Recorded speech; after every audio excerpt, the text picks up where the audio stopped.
여러분 안녕하셨습니까? 양영태TV의 양영태입니다. 국민의지 결정체는 헌법입니다. 여러분 어떻게 생각하십니까? 삼권의 서열이 있습니까?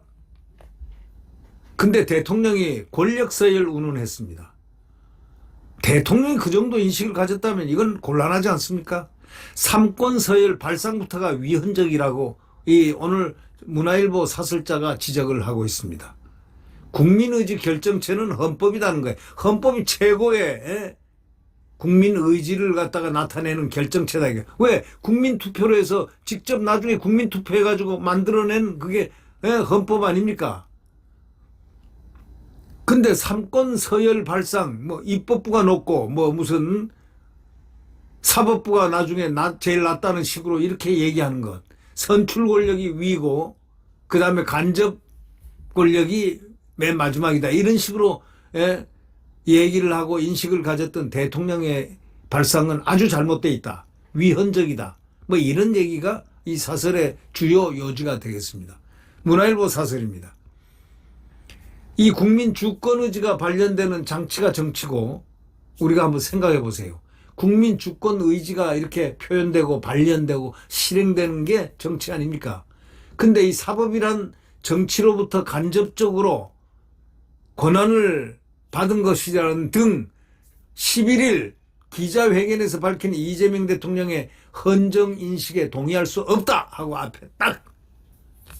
앞에 전제를 깔았습니다. 국민 주권 의지가 발현되는 장치가 정치고 사법이란 정치로부터 간접적으로 권한을 받은 것이라는 등 11일 기자회견, 대통령 기자회견에서 밝힌 이재명 대통령의 헌정 인식에 동의할 수 없다. 이 얘기가 바로 오늘의 주제입니다. 국민 주권이라는 추상적 대상을 국민 의지로서 구체화한 결정체가 헌법이지, 이게 어떻게 정치입니까? 이게 헌법에 나와 있는 게 그게 국민 의지지 결정체지, 어떻게 해서 국민 주권 의지가 발현되는 게 자기네들 선택된 정치라는 겁니까? 택도 없는 얘기입니다. 그래놓고 사법이란 정치로부터 간접적으로 권한을 받은 것이니까 저 미치고 자기네들은 선택이 된 거니까 입법하고 대통령은 위라는 이런 뜻입니까? 국민 주권이라는 추상적 대상을 국민 의지로서 구체화한 결정체가 헌법인데, 대한민국 헌법은 입법, 사법, 행정의 대등한 견제와 균형, 그러니까 화살표가 이렇게 돼 있고 위로 돼 있고 화살표가 위로 돼 있고 또 이렇게 아래로 돼 있고 견제 균형 이래 삼각형이 돼 있잖아요. 우리는 중학교 때부터 이걸 아주 눈에 못이 박히게 배워왔습니다. 상권 분립. 그게 민주주의라는 것. 근데 이 민주주의 인식 자체가 대통령이 잘못되어 있으니 이게 뭔가 문제가 있는 거 아니냐, 이런 얘기야. 지금 문제 제기를 하고 있는 겁니다. 이 사설자, 저 문화일보 사설자가요.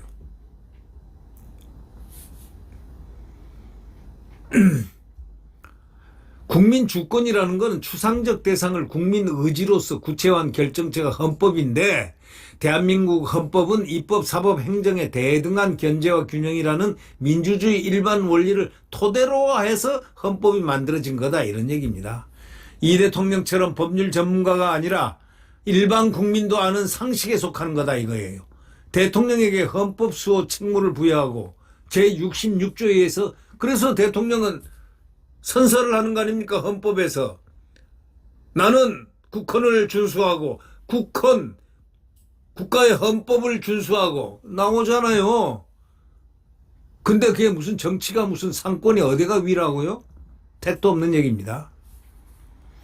대통령에게 헌법 수호 책무를 부여했습니다. 대통령에게 헌법을 수호하라, 지켜라, 이 얘기를 한 것이지 정치를 지키란 얘기가 아니다. 이거야. 헌법을 지키란 얘기다. 취임 선서의 시작이 헌법 준수 69조가 이유이기 때문입니다. 이 대통령은 대한민국에서 권력의 서열이 분명히 있습니다. 이렇게 얘기했습니다. 대한민국에서는 권력의 서열이 최고 권력은 국민 주권, 그리고 직접 선출 권력, 간접 선출 권력이라고 이렇게 말했습니다. 마치 선출된 대통령과 국회가 사법부 위에 있는 것처럼 이를 통제할 수 있다는 위험천만한 발상을 얘기하고 있습니다. 이재명 대통령은 여당이 추진하고 있는 내란 특별부에 대해서 그게 무슨 위헌인가 하면서 상권 분립에 대한 오해가 있는데 사법부 독립이란 것이 사법부 마음대로 하라는 것 아니다, 이런 식으로 얘기했습니다. 선출된 권력이 사법부를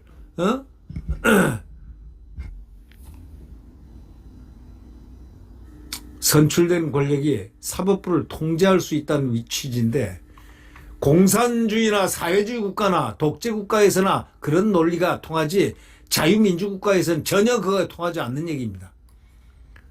우선 역대 특별재판부는요, 반민특위라는 게 있었어요. 반민특위 특별재판부, 해방 바로 직후에 정부가 수립된 직후에 말이죠. 네, 반민특위 있었죠. 특별재판소죠.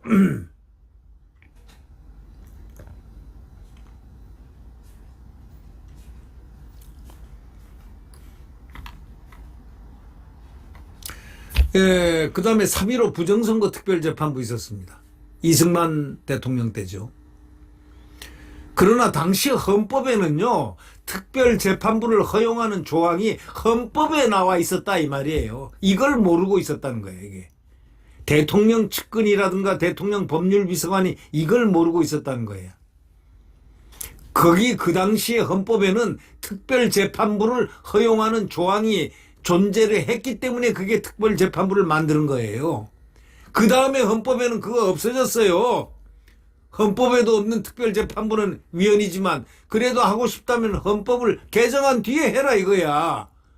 하고 싶으면 헌법을 개정해서 특별재판부를 헌법에 둔다라는 조항을 또 다시 삽입하고 난 다음에 내란 특별재판소를 만들어라, 이런 얘기예요. 헌법 101조 1항은요, 사법권은 법관으로 구성된 법원에 속한다, 이렇게 규정되어 있습니다.